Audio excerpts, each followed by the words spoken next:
सुप्रभात प्यारे बच्चों कैसे हो आप। बेटे कल हमने आपकी व्याकरण का पाठ 3 शब्द विचार किया था। शब्द बताया था मैंने आपको कि शब्द किसे कहते हैं, वर्णों के सार्थक समूह को शब्द कहते हैं। सार्थक क्या होता है, जिसका कोई अर्थ होता है। उसके बाद मैंने आपको शब्दों का वर्गीकरण बताया था, यानी कि उसके भेद, उत्पत्ति के आधार पर, अर्थ के आधार, रचना के आधार पर, अर्थ के आधार पर और प्रयोग के आधार पर। ठीक है, तो कल मैंने आपको ये सब कराया था। और आज कल हमने किया था उत्पत्ति के आधार पर तत्सम, तद्भव, देशज और विदेशी और संकर शब्द। तो आज हम उसका दूसरा भाग करेंगे। कौन सा?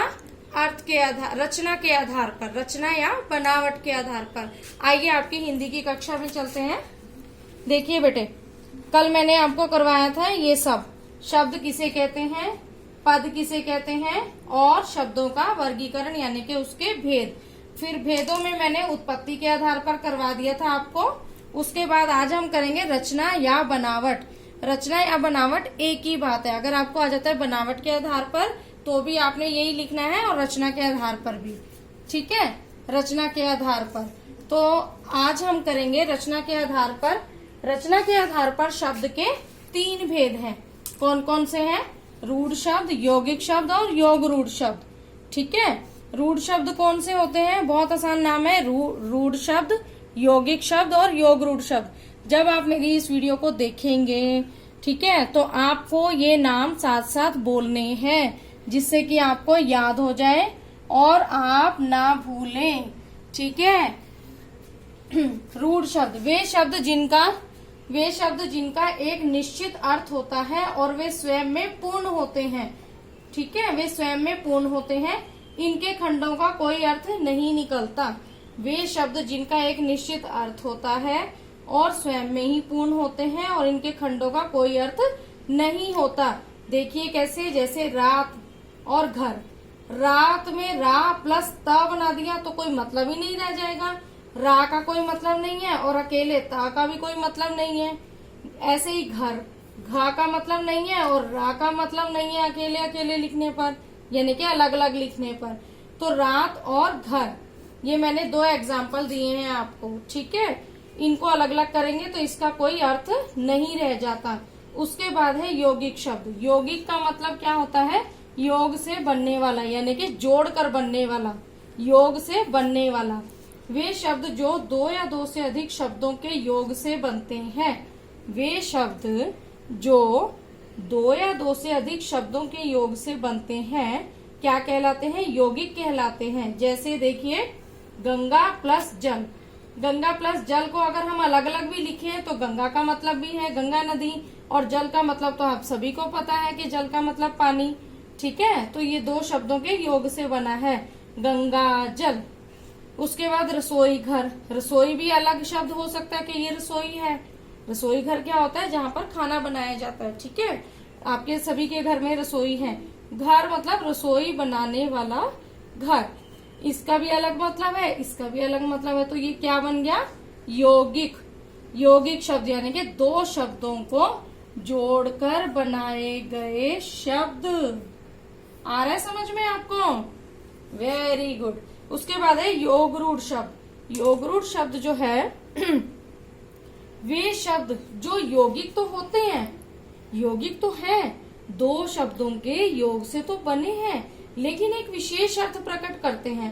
और वो अर्थ जो है वो ऐसा है कि वो मतलब पूरी ब्रह्मांड में एक ही है। वो आपको याद रखना है कि पूरी सृष्टि में वो वर्ड जो है एक ही है।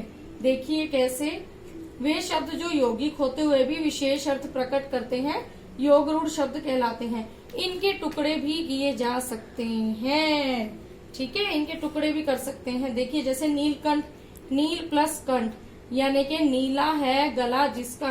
क्या कोई आप बता सकते हो कि नीला कंठ किसका है?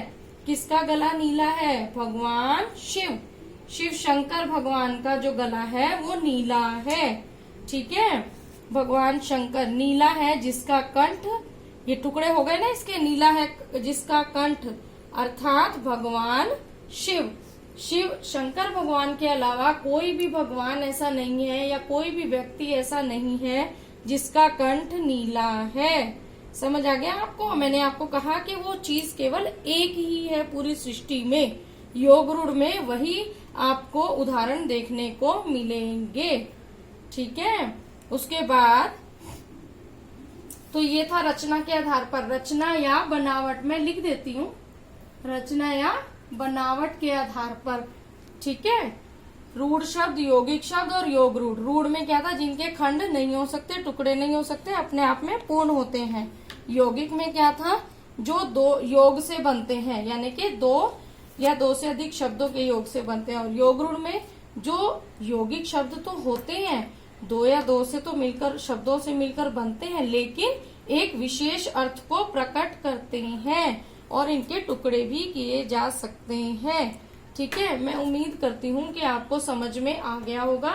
फिर भी अगर आपको कोई दिक्कत, परेशानी, कोई समस्या है तो आप मेरे कमेंट बॉक्स में जाकर अपना नाम, रोल नंबर और सेक्शन लिखकर पूछ सकते हैं। ठीक है, आपके जवाब जल्द से जल्द आपको दिए जाएंगे। तो चलिए एक नजर डाल लेते हैं अपने गृह कार्य की तरफ। ये देखिए, ये आपका आज का गृह कार्य है। प्रत्येक गृह कार्य जब भी आप देखेंगे, जिस दिन का वीडियो है उस दिन की दिनांक लिखनी है आपको। पाठ 3 व्याकरण और गृह कार्य। ठीक है, उसके बाद प्रश्न 1 सॉरी, रचना के आधार पर शब्द के भेदों के नाम। रचना के आधार पर शब्द के कितने भेद हैं? 3। रूढ़ शब्द, यौगिक शब्द और योग रूढ़ शब्द। प्रश्न 2, निम्नलिखित शब्दों में से रूढ़, यौगिक और योग रूढ़ शब्द छांट कर लिखिए। देखिए, इनमें से आपको ये जो आपको शब्द दिए गए हैं, इनमें से आपको रूढ़ शब्द, यौगिक और योग रूढ़ छांटने हैं। देखिए, आपको इसको करना कैसे है। प्रश्न 1 तो सिंपल है, वो आप कर लेंगे। आप बनाएंगे आंसर के समय रूढ़, फिर यौगिक की एक लाइन और उसके बाद योग रूढ़। समझ आ रहा है आपको? यस, ये मेरे डिस्क्रिप्शन बॉक्स में एक लिंक होगा, वहां पर आप क्लिक करेंगे तो आपको पीडीएफ में मिल जाएगा। ठीक है, इसमें से आपको छांट कर लिखने हैं। समझ आ गया आपको? ये आपको इसी में करने हैं। कॉपी में, उत्तर पुस्तिका में आपको यही कार्य करना है। और इसके साथ साथ मेरी इस वीडियो को लाइक करना, शेयर करना और सब्सक्राइब करना ना भूलें। धन्यवाद।